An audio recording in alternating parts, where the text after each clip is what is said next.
اللہم صلی علی سیدنا محمد وانزلہ المقعد المقرب عندک یوم القیامہ۔ بسم اللہ الرحمن الرحیم۔ ڈسکور یوتھ کے معزز ناظرین و سامعین، السلام علیکم۔ ناظرین، امید کرتی ہوں آپ سب خیریت سے ہوں گے۔ آج کی گفتگو کا آغاز میں نبی کریم صلی اللہ علیہ وسلم کی حدیث مبارکہ سے کروں گی۔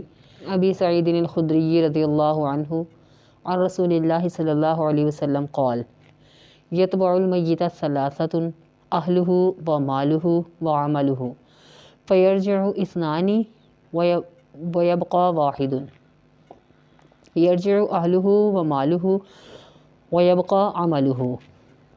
نبی کریم صلی اللہ علیہ وسلم کی حدیث مبارکہ کا مفہوم ہے کہ میت کے پیچھے تین چیزیں چلتی ہیں: اس کا مال، اس کا اہل و عیال اور اس کا عمل، جن میں سے دو چیزیں واپس آ جاتی ہیں اور ایک چیز باقی رہ جاتی ہے۔ اہل و عیال اور مال واپس آ جاتے ہیں اور اس کا عمل باقی رہ جاتا ہے۔ ناظرین، اس حدیث مبارکہ میں انسان کی زندگی سے متعلق سب سے بڑی ایک تو حقیقت بتائی جا رہی ہے اور دوسری طرف ایک چھپی ہوئی نصیحت ہے۔ حقیقت یہ کہ انسان کے جو رشتہ دار ہیں، انسان کا جو مال ہے، ان کا انسان کی روح نکلتے ہی، انسان کی سانسیں بند ہوتے ہی، نبض رکتے ہی انسان کے ساتھ رشتہ ختم ہو جاتا ہے۔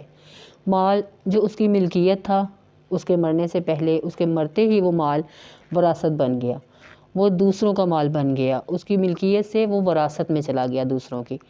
اور اس کے اہل و عیال کا تعلق اس کو نہلا کر، کفن پہنا کر قبر میں اتارنے تک ہے۔ اس کے جنازہ پڑھا کے اس کو کفن میں اتارنے تک اس کے اہل و عیال اس کے ساتھ چلتے ہیں۔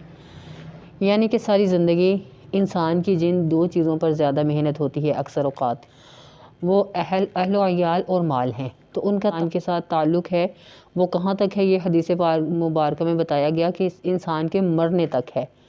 یہ دو چیزیں، یہ انسان کی زندگی کی سب سے بڑی حقیقت ہے کہ مال اور اہل و عیال صرف قبر کی حدود سے پہلے تک انسان کے ہیں۔ اس جیسے ہی انسان کی روح نکل گئی ہے، وہ قبر میں اتر گیا، تو ان دونوں کا ناطہ انسان کے ساتھ کٹ جاتا ہے، چاہے کتنے ہی پیارے وہ ہمیں لوگ کیوں نہ ہوں۔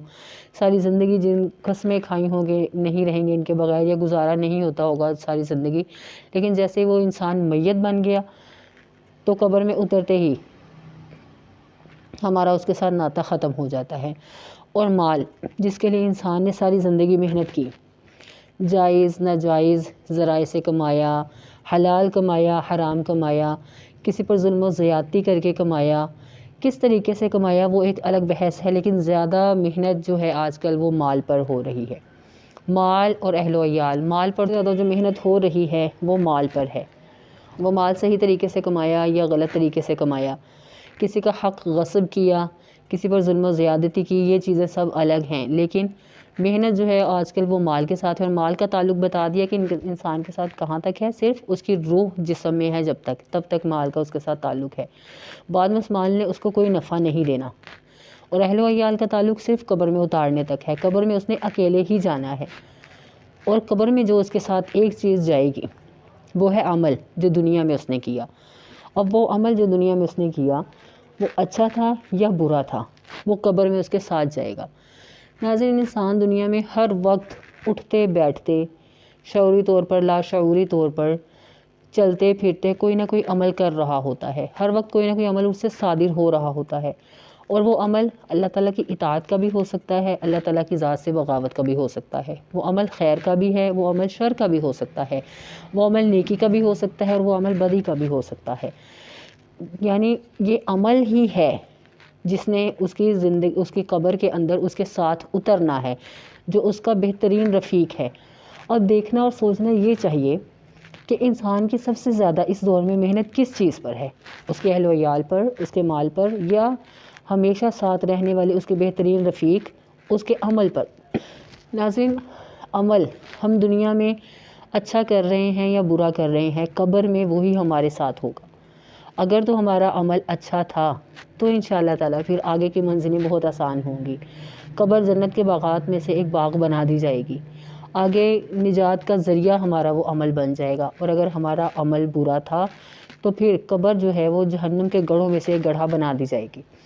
یہاں پہ اب ایک اور نقطہ بھی آتا ہے سامنے کہ انسان کے اہل و عیال جن کی خاطر اس نے خوشنودی اور جن کی خوشحالی کی خاطر اس نے دنیا میں کوئی کسر اٹھا نہیں رکھی، وہ اس کا کہاں تک ساتھ دیتے ہیں۔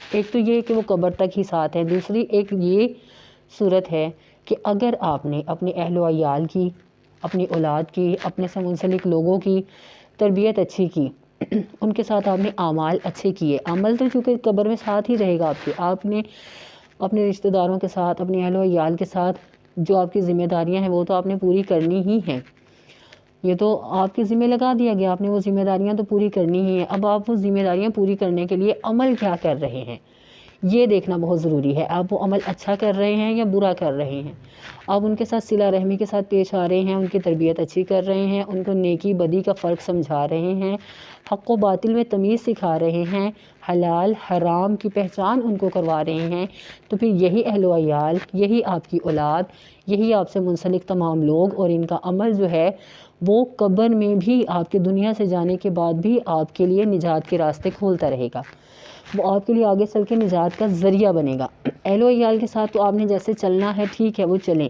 لیکن وہ عمل آپ کا کیسا ہونا چاہیے یہ آپ نے ڈیسائیڈ کرنا ہے۔